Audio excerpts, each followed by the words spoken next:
Okay, we are live. Savvy real estate investor, Facebook Live, take 1 million. All right, guys, Module one. module one. Go. Ready? It's like module 50. Module one. So, all right, guys, welcome to day 2 of close week. So, to recap a little bit yesterday, what we talked about is talking about contracts, where to find them, how to fill them out, what to worry about, what not to worry about. Remember, if it doesn't say it, you can do it. No in betweens. So just don't make stuff up that's not there. Don't overthink it. Bingo. But today we're talking title. And now Title. this is the thing. Like this is Rob's meat and potatoes, the part that he loves the most, because this is where deals are won and lost. This is where a lot of skeletons come out of the closet, because the big thing with title is that it's if you haven't done the right amount of research, you can lose the deal. You can lose a ton of money in the deal. Rob was telling me the story the other day about how he thought it was like 20,000, Rob, 23,000, and some stuff out of your control ended up making it a $3,100 deal. Yep. Because of title. And so, the quick and dirty on title, folks, is that if you have a car, if you've bought a house, title is what you need to say that you are the owner. But in order for you to be the owner, got to get all the other owners off and all the other debts paid that are on the property. And so we've got kind of an interesting one today. Rob, you want to give a rundown on title, and then we might even be able to share a little bit of a house that we closed on today. So with title, the basics of it are you're just trying to determine who's the owner on the property, who has the right to go ahead and sell you the property. And when they sell you the property, any liens that have been put against the property or attached to the property have to get paid off. And so the big thing there is that you can discover almost all of this through research. The only thing that you can't discover is like the exact balance that is owed to the bank. That's something that you can't quite discover. But when you go and research out title, if you understand it, then you can understand when should I put somebody under contract? When should I, maybe put somebody under contract but not yet turn it into the title company? Because I need them to negotiate down, maybe the $15,000 in credit card debt that they owe. Maybe I can get that negotiated down to 2 or 3. And so it becomes something that's necessary to get these deals done. I've had deals where we thought we had good title, and turns out the people didn't own the property. Not just because it says that they are the owner in the appraisal district doesn't mean that they have good, clear title on them. And so that's where you have to go through and actually review the title and see that they get done. They come over. But we have a deal today that we were looking at that crazy. It appears we've got good title on it. One of the things that was tough to research was just, there was a mortgage on the property, and just trying to make sure that that mortgage was paid off. Put that back. Put it back. Uh-oh. Put it back. Yep. Put it back. He needs to be playing Fortnite. So the thing with Fortnite. Oh goodness. But the thing with it is just finding finding who's the owner and finding what they owe and finding if they've paid off mortgages and things like that. That's all stuff that we can teach. That we look forward to maybe putting out videos in the future that will cover that. But it's something that it only helps you to know it, because it gives you more knowledge about where to look and who to talk to, and overcome some of the objections that these people may have, because they don't know what they owe, they don't know what they had outstanding, they don't know what's going to be a problem and what's not. Absolutely. Guys, you quick steps to title.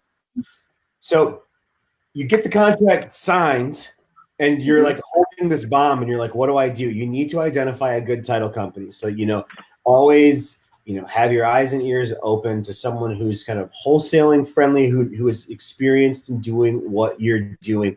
But then what you're going to do is you're going to take it down to the title office. If you can do it that day, good. Do it first thing in the morning, because then what you're going to do is when you go there, you're going to find out who your closer is. And your closer is basically going to be the one who is going to be working through the title for you. And this is going to be the person that you're in contact with throughout the entire process. And so one thing that, Rob always emphasizes to me and anyone that we work with is as soon as you start working with title, contact them almost every day or regularly, because you have to remember that the title company, this is their job. So they're doing this, 40 to 100 times a month. You're not their top priority. So while some people think that title is going to solve all of their problems, you have to remember you've got a relationship with the buyer, you've got a relationship with the seller, and you know the entire backstory. So as regularly as you can, as soon as you dump it off, call them up. Is there anything that I can do to help move this faster? Well, actually, there is.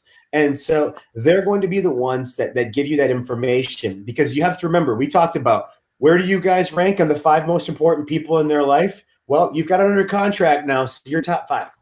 You're at your top 5. For example, today, the seller that we've been trying to get a hold of couldn't get a hold of him at all. Since we've got an agreement on there, he's called me 3 times. Oh, yeah. That fast. Like, you would have thought this guy was a ghost. And it's kind of weird saying that he's a ghost, because he's actually a mortician and works on dead people. So, I mean, figuratively, he could have been a ghost. But he didn't, getting a hold of him was hit and miss. Getting him to the house today was hit and miss. And ever since we agreed to give him money for his house, he's like, we're on a first name basis. I'm on a one ring phone call with him when I need to get a hold of him. So that's how this changes. But to the point being is that for title, they want to help you. They are great people, super kind, patient, understanding. They've been through this a lot, but it is on you. You are responsible for seeing this through. You are going to make this process as fast or as slow as possible. Well, and one thing to remember, so you are going to deal with the seller, great people, probably one time, maybe a couple times. You're going to deal with the buyer maybe multiple times, hopefully multiple times. You could deal with the same title company like 5, 10, 15 times a month. They could be the one title company that you wind up going through and using just the majority of your deals for. Absolutely. So that's a relationship that you're going to be able to build, and they have contacts. They have contacts to other investors, to lenders. They have contacts to property managers. They have contacts to a ton of different people. And whenever you have just a really obscure question, if we can't answer it in the group, they have contacts to their title attorneys. That is their only job, is to sit there and answer confusing questions that people ask. Yeah. And so take advantage of the situation, build a good relationship with your title company and your closer. And from that, you're going to have a chance to really thrive in your in being able to utilize what you are doing when it comes to wholesaling houses or flipping houses, because it's all about relationships. Grow out. Absolutely, it's all about relationships, and the big thing is, we talk about it here, is that everything that we share with you guys, from the A part of all of this to the C part, it's about maximizing the amount of money you make in a deal. So like when I got into wholesaling and all this, Rob would tell me that $3,000 assignment fee is on average is considered a really good amount of money. Guys, Rob can't even remember the last, to Rob, $10,000 is bad. And so the information that we're sharing with you guys, the dude's done thousands of deals, and he's like, $10,000 is a bad assignment fee. We're talking 20, 30. So when we're talking about running these lists and all of this, the title part is going to be the part that makes sure that you make as much money as possible, because this is where different judgments and things might come up that you didn't know about. So when we're talking to you guys about research and making as much money as possible, when you get to title, there should be no surprises. Right. And so That's probably the thing we want to emphasize the most here is that you learn titles so that you can go ahead and reduce the number of surprises that you're going to wind up having. Every deal is unique, but it doesn't mean that you walk into all of them blindfolded. And so if the more you learn on how to pull title and how to run title, the more likely you are to be able to walk into a deal with eyes wide open, have good knowledge of all the different exit strategies that you have available to you, and you can turn around and decide, hey, this really is a wholesale deal, but no, this is really a buy and hold, or this is a fix and flip. So there's different strategies involved that if you know the title and you know the situation there, you've got a chance to just maximize your return. And the big thing too is that we had, the man, the myth, the legend, Mike on last week. He talked about having a good relationship with the title company because he had 4 deals that got hung up at the end of the month that cost his business about $150,000. Now, eventually they got the money, but we talked about this, is that there are people that are depending on that money. So, if you had bills and stuff you got to pay. Now, don't get me wrong, $150,000, you don't got a whole lot of problems if that money's coming in. But it's money that you're counting on in a certain amount of time. And when you're a guy like Mike that, has a payroll, that other people's families depend on him and running the business, stuff getting hung up at title, can be tough. And, for a lot of people in here, you're small-time wholesalers. You're talking about 1, maybe 2 deals a month. So if you have a deal that gets hung up at title, and, now that's the difference of you being able to make rent or pay a bill or go on that trip, the diligence that you're going to spend right now is going to be worth every penny. So it's like you're so close to the finish line right now. Don't take your eyes off the prize by trying to cut corners. And so that's why. Go ahead. One last thing I want to throw in there is just, one of the things that we talk about is that when you start dealing with somebody new, when you start dealing with a new end buyer, or you start dealing with a new contractor, or you start dealing with a new lender, one of the things that we tell people is that, hey, you need to go ahead and verify them, find out who they are, get good word of mouth on them, see what people's opinions are of them. And one of the places we suggest to do is obviously in the group.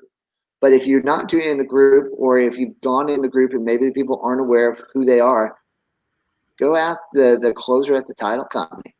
Go talk to those people because, again, what Kyle was saying, they see 40 to 100 deals a month. 40 to 100 deals a month means 1,200 deals in a year. That's a ton of business that they see all the time. And so they've got, if you're dealing in an area that they are, if the lender comes from their geographic area, they probably know who they are. And if they don't, they can find out. And so they're a great place to vet people. Yeah. Well, and here's another thing. That you get a good relationship with the title company. How crazy would it be when you walk in there and you talk to the closer and they're like, hey, you know what? I'm seeing a lot of deals coming from this area. Oh, yeah. Driving for dollars?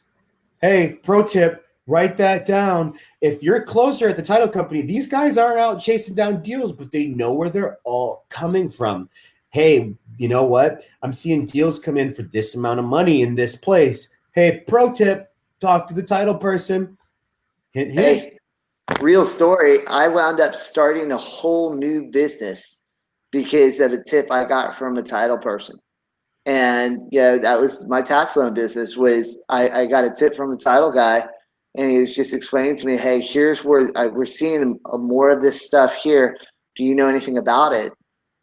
Sure enough, within 2 weeks, I have a new business started because, yeah, I can do this.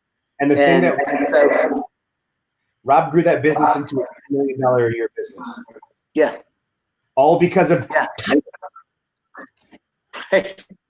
I can't say anything more. That's facts. Rob will never share that with you, but I will for him. Thanks. So there you have it, guys. We could keep talking title, but it's super, super important. It makes or breaks deals. It maximizes profit. And so, the one thing I want to leave you guys with, we touched on it yesterday, but, we are in the process of rolling out a new course, the ABCs of Wholesaling. We just finished recording it last night. It talks about title. It goes in a little bit deeper. You know, we provide tons of value for you guys here. You know that we always bring it. We answer your questions. This course is a deeper dive into that. We are in the process of rolling out a wait list right now, because for the first 10 people, they're going to get it at a beta price. It's going to be cheap, but the price will go up after that. So if you want to get in, there's a link below, the bit.ly/savvy waitlist. Get in on that waitlist. I promise you it's going to be tons of value. We bring fire here. We bring an inferno in there. So guys, title. Make sure that you walk it through the entire way. You're always on the phone. Nurse that deal from start to finish. Don't leave dollars on the table, because, guys, I say it every single day. If it doesn't make dollars, it doesn't make sense. Until next time, my friends, we'll talk tomorrow.